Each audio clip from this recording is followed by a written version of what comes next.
तो बच्चों आपके सिलेबस में सिर्फ और सिर्फ राग मालकौंस है टर्म 2 के लिए, तो फटाफट उसको भी देख लेते हैं। सबसे पहले राग परिचय। अब देखो, चाहो तो आप इन दो पंक्तियों को याद कर लो तो आपके लिए बहुत ईजी हो जाएगा ये सारी चीज़ों को याद करना। थाट भैरवी वादी मसा रखिए रेपा वर्ज, तृतीय पहर निशिगाई ये मालकौंस का अर्ज। अब इसमें देखो, थाट भैरवी है, यहाँ से हमें पता चल रहा है, तो थाट भैरवी है। वादी स्वर कौन सा है? म। संवादी स्वर कौन सा है? स। फिर रखिए रेपा वर्ज, तो यानी वर्जित स्वर कौन कौन से हैं? रे और प। फिर तृतीय पहर निशि गाइए, यानी कि गायन समय। गायन समय क्या है? निशि मतलब रात, तो रात का तृतीय पहर हमारा गायन समय है। ठीक है। और इसके बाद जाति और कोमल स्वर हम कैसे पता लगाएंगे? आरोह अवरोह पकड़ हमें याद करने पड़ेंगे। जब हम आरोह अवरोह पकड़ याद करेंगे तो हमें पता चलेगा कि ग कोमल है, ध कोमल है, नी कोमल है, नी कोमल है, ध कोमल है, ग कोमल है, नी कोमल है, ध कोमल है, ग कोमल है, यानी कि ग, ध और नी इनमें कोमल स्वर लगते हैं। इसके अलावा आप लोग देख सकते हैं कि आरोह और अवरोह में कितने कितने स्वर का प्रयोग हो रहा है? 5 और 5 का। इसमें रे नहीं है और प नहीं है। सिमिलरली अवरोह में भी रे नहीं है और प नहीं है, तो इसीलिए 5-5, तो इसीलिए इसकी जाति हो गई ऑर्डव ऑर्डव। तो आप लोग देख सकते हो कि ये 2 लाइन याद करने से, अगर हमने ये 2 लाइन याद कर ली तो हमारा पूरा जो परिचय है वो हमें एक बारी में याद हो जाएगा। क्या लाइनें हैं? थाट भैरवी वादी मसा रखिए रेपा वर्ज, तृतीय पहर निशिगाई ये मालकौंस का अर्ज। चलिए अब चलते हैं इस पे। आरोह क्या है? आरोह है स, ग, म, ध, नी, सा, जिसमें से ग, ध, नी याद रखो, हम गधे नहीं हैं, तो ग, ध, नी, ग, ध, नी इसमें कोमल लगते हैं। तो और रे और प आपके हैं नहीं, है ना, रे पा वर्ज हैं, तो सा रे छोड़ दो, ग, म, प छोड़ दो, ध, नी, सा। ठीक है। अवरोह में क्या करेंगे? सा, नी, ध, प छोड़ दिया, म, ग, रे छोड़ दिया, सा, और फिर ग और सा। ठीक है। पकड़ क्या है? ध, नी, सा, म, ग, सा। ठीक है। ध, नी, सा, म, ग, सा। अब स्थाई। अब यहाँ पे ध्यान रखो, यहाँ से आपको 1 2 3 4 शुरू करना है, तो 4 यहाँ, फिर 5 6 7 8 यहाँ, फिर 9 10 11 12 13 14 15 16। ठीक है। नीचे आप क्या लगाओगे? नीचे आप हमेशा 0 3 क्रॉस 2 ही लगाओगे। यहाँ पे भी 0 3 क्रॉस 2।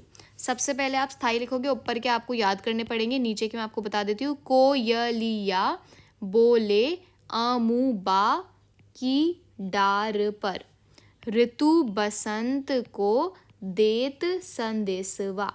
ठीक है।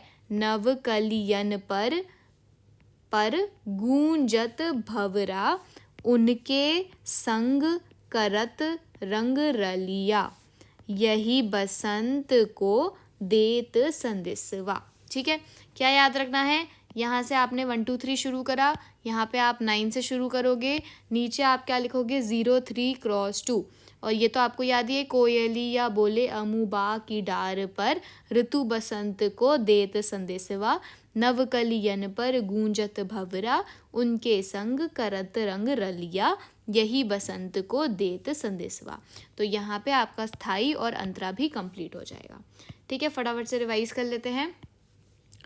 सबसे पहले हमने मालकौंस का राग परिचय देखा, इसको याद कर लो। थाट भैरवी वादी मसा रखिए रेपा वर्ज, तृतीय पैर निशिगाई ये मालकौंस का अर्ज। 2 बार बोलो। थाट भैरवी वादी मसा रखिए रेपा वर्ज, तृतीय पहर निशिगाई ये मालकौंस का अर्ज।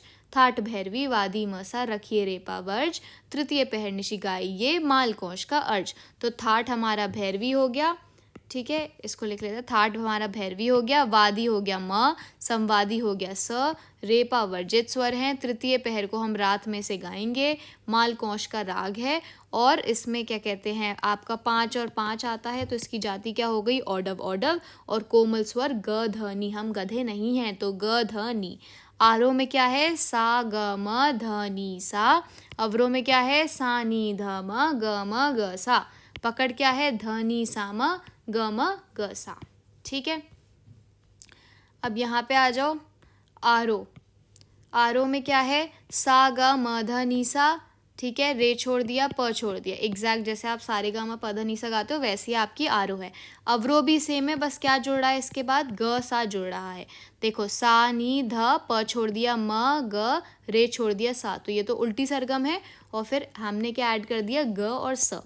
पकड़ क्या है, ध नी सा, म ग सा। ठीक है, स्थाई में मैंने आपको बताया यहाँ से आप शुरू करोगे 1 2 3 4, यहाँ पे आएंगे 5 6 7 8, यहाँ पे आएगा 9 10 11 12, यहाँ पे आएगा 13 14 15 16।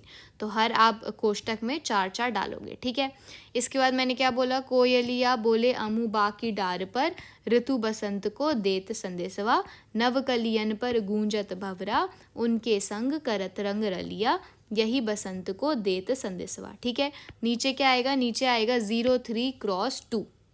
ठीक है, डन। तो यहाँ पे हमारा मालकोंस राग भी पूरा हो गया।